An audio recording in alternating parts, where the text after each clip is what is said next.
Bismillahirrahmanirrahim. Assalamualaikum warahmatullahi wabarakatuh. Perkenalkan, nama saya Indiviana, mahasiswi dari IAIN Palopo, di mana video ini dibuat untuk memenuhi tugas ujian tengah semester dari mata kuliah Ekonomi Perencanaan dan Pembangunan dengan dosen pengampu Ibu Rismayanti SEMSI. So, langsung saja inilah dia video interpretasi dari saya. Bismillahirrahmanirrahim. Assalamualaikum warahmatullahi wabarakatuh. Nah teman-teman, pada kesempatan kali ini saya akan membawakan sebuah video interpretasi mengenai salah satu video yang ada di YouTube channelnya Economic Challenge. Nah, adapun topik yang akan saya bawakan yakni mengenai berharap kepada investasi. Nah, langsung saja kita akan simak video interpretasinya. Bismillah. Berharap kepada investasi. Nah, investasi merupakan salah satu faktor yang sangat dinantikan oleh setiap negara. Karena investasi inilah yang kemudian dapat mendorong pertumbuhan perekonomian serta menjadi penopang daripada ekonomi internasional. Nah, di tengah banyaknya resesi global, investasi kemudian dianggap sebagai penyelamat ekonomi.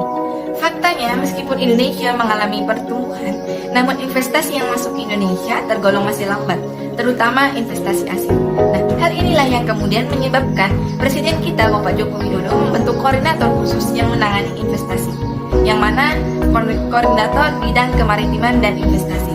Nah, sebelum kita melangkah lebih jauh mengenai topik berharap pada investasi, marilah kita lihat beberapa fakta dan data mengenai investasi di Indonesia. Nah, fakta dan data yang pertama yakni mengenai pertumbuhan realisasi investasi oleh Kementerian Keuangan tahun 2014 sampai 2019. Kita bisa lihat bahwa yang merah ada investasi asing langsung, sedangkan yang biru adalah investasi domestik. Kita bisa lihat bahwa investasi asing itu sempat naik, namun tidak terlalu banyak pada tahun 2014 sampai 2017. Namun pada tahun 2018 sempat turun, namun 2019 naik lagi sedikit, di mana total penyerapan tenaga kerja sebesar 212.581 pekerja. Kemudian fakta dan data yang kedua yakni mengenai realisasi investasi penanaman modal asing oleh Badan Pusat Statistik tahun 2019. Nah, dari bulan Januari hingga September investasi asing mengalami naik turun mulai dari 2014 sampai 2019. Kemudian fakta dan data yang ketiga yakni mengenai realisasi investasi kuartal ketiga tahun 2019 oleh Badan Koordinasi Penanaman Modal BKPM. Dari Januari hingga September, investasi yang paling banyak adalah investasi transportasi, gudang dan telkom, disusul oleh elektrisasi gas dan air, terus konstruksi industrial dan food crops atau tanaman pangan. Kemudian fakta dan data yang keempat yakni mengenai negara asal investasi ini tahun 2019 kuartal ketiga oleh BKPM. Investor asing yang paling banyak berinvestasi di Indonesia adalah berasal dari Singapura, disusul Tiongkok, disusul Jepang, kemudian Belanda dan Hong Kong. Baiklah, kemudian fakta dan data yang kelima yakni mengenai ease of doing business Indonesia atau kemudahan untuk memulai usaha di Indonesia oleh Trending Economy. Tahun 2010 sampai 2019 sudah mulai membaik dari awalnya 129 sampai pada 70-an yakni 73. Menurut Bank Dunia sendiri, sesungguhnya ada berbagai persoalan yang menyebabkan negara lain kemudian enggan untuk melirik Indonesia. Bahkan Indonesia sendiri pun dianggap sebagai negara yang berisiko oleh investor asing. Nah, kemudian seberapa besarkah peluang investasi Indonesia bisa bangkit? Nah, kali ini di Economic Challenge kita kedatangan dua narasumber yang sangat luar biasa, yakni yang pertama ada Ketua Kebijakan Publik Apindo Asosiasi Pengusaha Indonesia Bapak Sutrisno Primantono dan Direktur Riset Core Indonesia Bapak Peter Abdullah. Seperti yang kita ketahui bahwa Bapak Presiden mengatakan investasi itu akan menjadi andalan. Kemudian beliau membentuk suatu koordinator baru. Meskipun telah ada BKPM atau Badan Koordinasi Penanaman Modal, yaitu Koordinator Bidang Kemaritiman dan Investasi. Nah, apakah pengkhususan ini benar-benar memperlihatkan keseriusan pemerintah untuk meningkatkan investasi sendiri? Nah, kemudian mungkin jika Kepala BKPM bisa melaksanakan tugasnya, sebenarnya bukan keengganan investor asing untuk mau berinvestasi di Indonesia. Sesungguhnya Indonesia sangat menarik untuk melakukan investasi, kata Pak Peter. Nah, angka-angka di BKPM menunjukkan bahwa Indonesia itu sangat menarik. Komitmen investasi di Indonesia juga sangat tinggi. Jadi yang jadi permasalahan bukan terkait keterkaitan, namun terkait bagaimana merealisasikan investasi tersebut setelah mendapatkan izin prinsip atau perizinan ketika ada investor baru yang akan melakukan investasi di Indonesia.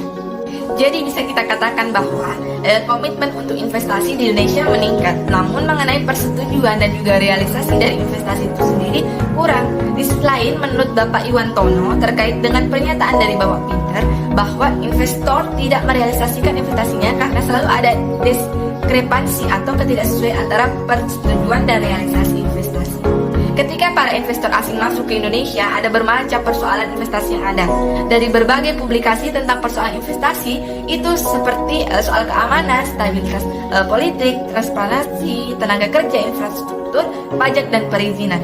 Menurut beliau, yang perlu kita sadari bahwa kapasitas hukum dan perlindungan hukum sesungguhnya yang menjadi isu di tingkat internasional terkait karena media sosial yang berkembang begitu cepat seperti saat ini seperti itu. Pak Iwan Tono memberikan contoh kasus ini di Bekasi kemarin tentang ormas yang kemudian memaksa pengusaha untuk memberikan THR seperti yang mana menjadi viral dan memberikan kampanye negatif dan berpengaruh kepada investasi asing karena mereka nantinya akan merasa kok sudah di sini kenapa kok tidak ada perlindungan hukum seperti itu.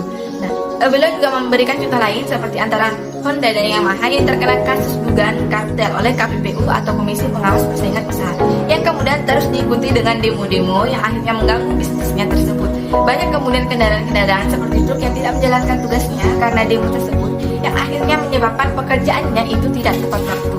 Nah, itulah persoalan dan yang menjadi kampanye negatif padahal Yamaha dan Honda itu di Indonesia sudah hampir 50 tahun loh.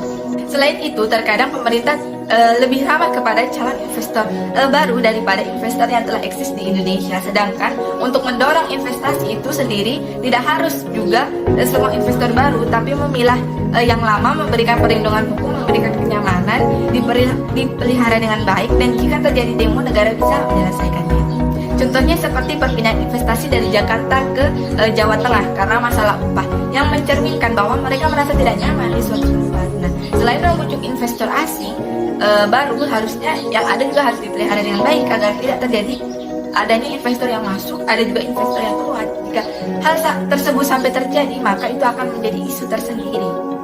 Nah, kemudian kita bisa lihat dari tabel Ease of Doing Business Indonesia tadi, di mana data tersebut menunjukkan bahwa adanya kemudahan untuk memulai usaha di Indonesia. Nah, apakah itu menjadi pertanda untuk membangun investasi yang lebih baik? Namun, mengapa hal tersebut tidak serta-merta bisa menarik investor asing masuk? Nah, menurut Bapak Peter, ini Ease of Doing Business itu membaik, namun membaik di posisi yang sangat buruk. Yang mana hal tersebut merefleksikan persoalan yang menghambat investasi. Kemudian dari berbagai contoh yang telah dijelaskan oleh Pak Iwan Tono tadi, hanya sebagian kecil dari permasalahan investasi.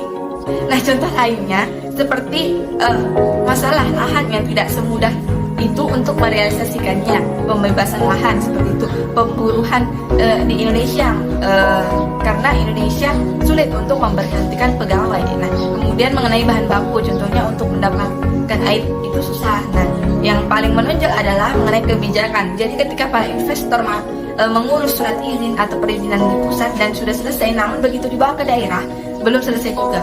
Kemudian di pusat biasanya mengeluarkan kebijakan-kebijakan yang tarik ulur, contohnya untuk pertambangan tidak boleh mengekspor nikel, harus bikin smelter sendiri. Nah, ketika smelter telah dibuat, kebijakan berubah lagi menjadi boleh diekspor. Nah, ini kan kebijakan ini tidak cukup memberikan kepastian, sedangkan pengusaha itu butuhnya kepastian karena mereka membuat perencanaan dengan asumsi kepastian itu. Jika mereka atau investor tidak mendapatkan kepastian, maka perencanaan yang telah dibuat oleh investor itu bisa bubar. Sebenarnya untuk bisa meningkatkan investasi penanaman modal asing atau PMA adalah dengan meyakinkan investor terlebih dahulu. Selain itu, perkataan ini harus sesuai dan juga dipercaya dan mengandung perlindungan hukum. Agar investor mau menanamkan modalnya seperti itu, maka perlindungan hukum inilah yang penting karena jangan sampai dizolimi dengan cara-cara yang melanggar hukum seperti itu. Kemudian ada pun solusi untuk menarik investor asing tanpa mengorbankan investor yang sudah ada di Indonesia. Menurut Pak Peter selaku Direktur Riset Core Indonesia adalah yang pertama, fokus kepada yang sudah berkomitmen agar bisa merealisasikan investasi. Hambatannya harus diselesaikan sampai tuntas dan tidak dilakukan secara parsial, tapi dilakukan secara komprehensif dan terintegrasi. Yang kedua, jangan hanya fokus kepada mereka yang akan masuk ke Indonesia saja, namun fokusnya juga kepada mereka yang sudah berinvestasi di Indonesia. Jangan fokus kepada investasi asing. Kita juga punya potensi untuk meningkatkan investasi dengan memobilisasi potensi investor daerah.